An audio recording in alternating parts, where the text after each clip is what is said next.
I just like the whole kind of creative process of it. I think with goalie gear in general, it's a good way to kind of show off your personality a little bit of your style, a bit of your swagger. For me, it was just kind of trying to show a mask that displayed who I am as a person a bit while also trying to match the team's vibe and energy. And you don't want something too different from the rest of the team and their mask. You don't want to stand out too much, in my opinion. But I think just working with the artist, graphic designer to make something that Yeah. represents the team well, but also kind of represents your personality as well. Well, I won my first game. I was able to play the first game of the year. My goalie partner, Steven Dillon, at the time, shout out to him. We're still pretty close to this day, but he was up Nice. at an NHL development camp. Oh, okay. So I was able to play on the road first game versus North Bay and was able to win. So that was probably one of my favorite moments from the year. Oh, that's awesome. Um, and then just kind of bonding with my teammates as well, and playing in front of 5,000 fans a night at the Meridian Center. We got amazing crowds at our home games Wow. that year. So that was really cool, but, to be honest, that was probably the hardest hockey year of my life. I really struggled with the adjustment from minor hockey to the OHL. It was a lot better than I thought, and our team was one of the weaker teams kind of in the conference, super young. There was a lot of tough nights, like, my numbers weren't great. A lot of times we were losing games 5-0, 6-0. Our division was tough. We had Erie Otters with Dylan Oh, Strome and DeBrincat, and we played against the Steelheads with, Tippett and the McLeod brothers and Nicholas yes. Haig, and, we played some great teams, and unfortunately, they, kicked our ass a few times, but that's actually what kinda helped me get to that next level, was going through that struggle and that pain, and it was a humbling first year to say the least. My first year mask was kinda generic, the one, like I was talking about before, just kinda like the big Ice Dogs logo on the side. I had the laces on the chin here, but it was very busy. It was cool, but it was very busy, and the team kind of put the design together with me, so I didn't have Okay. as much kinda creative say that first year, but second year, I had a pretty cool yin yang style mask. It was Mm. half black, and half white, kinda split down the middle, Oh, cool. just with the Ice Dogs logos on the side, but kind of reversed and very big and more artistic looking. Yeah. No red at all, which Oh. didn't really match our team colors. We were black, white, and red, but I kinda just really leaned into the black and white, style. And then, on the back plate, I just had the words "Be undeniable," which was from my goalie coach, Bill Hoover in Oakville. That was kind of our off-season, saying, was, "Work so hard to be undeniably good at what you do so that, whether it's a fan watching, a player watching, no one can deny your Mm. skills." So that was kind of my motto for that off-season, and I always like having something like that on the back plate because you're looking at it right before you put your mask on, right? You're looking at the Yeah. back plate. So I always like to look at a little message or something like that before I put on my mask. Yeah. So this is definitely my coolest mask, but I had like a Top Gun inspired mask. So from the movie Top Gun, Maverick's helmet is blue, red, and white with like a big kind of eagle on the side.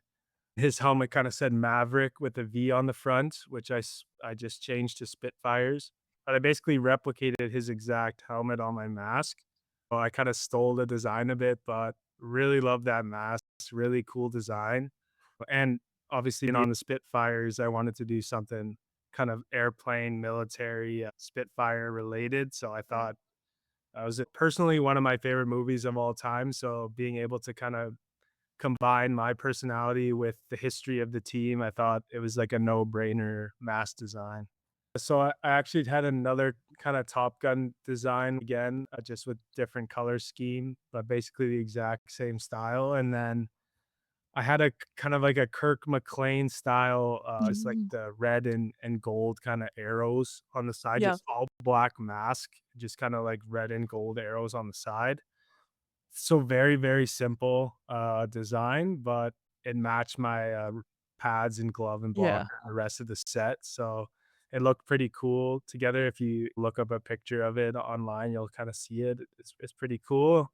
Oh, and then I was able to get a griffin head mask, just like with a Yes. big griffin on it, Yeah. that I kinda stole from one of my former goalie partners, Andrew Masters, so shout out to him. He always gives me a hard time that I stole his mask design from him, but yeah, it was pretty cool looking mask. Definitely the Top Gun Windsor Yeah. mask. Yeah, I I think, just really showed my kinda like my personality and just matched the Windsor Spitfires logo and team history so well, and people still talk to me about it that I see, hockey goalies or hockey fans or whatever.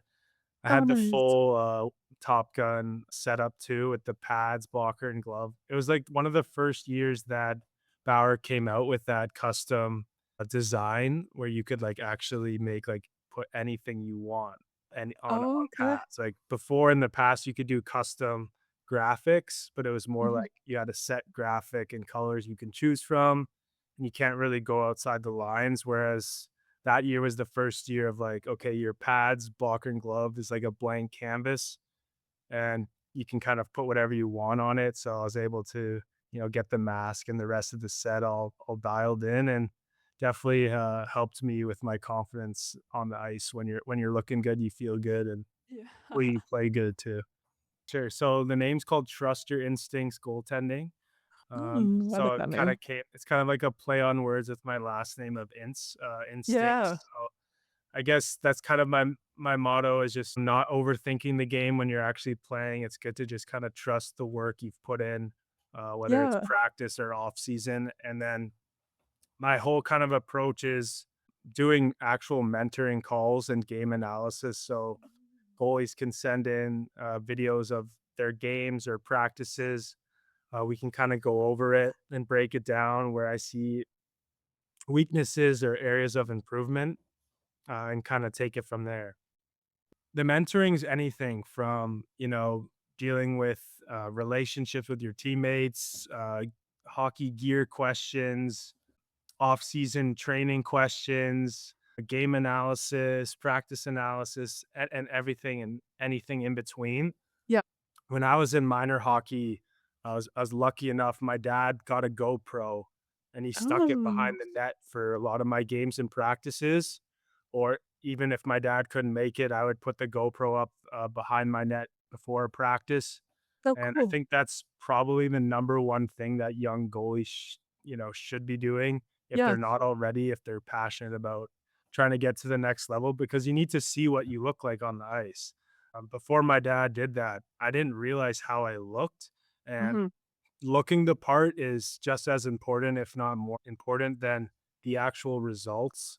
Because Yeah. if you don't look like you're a great goalie, it doesn't matter if you're stopping pucks, because scouts will be like, "Hey, he doesn't look like he's a pro goalie, or he doesn't look like he has potential." So Yeah. whether it's like your body language, your movement in the net, your confidence, everything in between, actually seeing video footage of that's probably the best way to improve your game immediately, besides physical on ice training, which I'm offering in the GTA area as well. So Mm. we'll see where it goes and how it starts off. Yeah.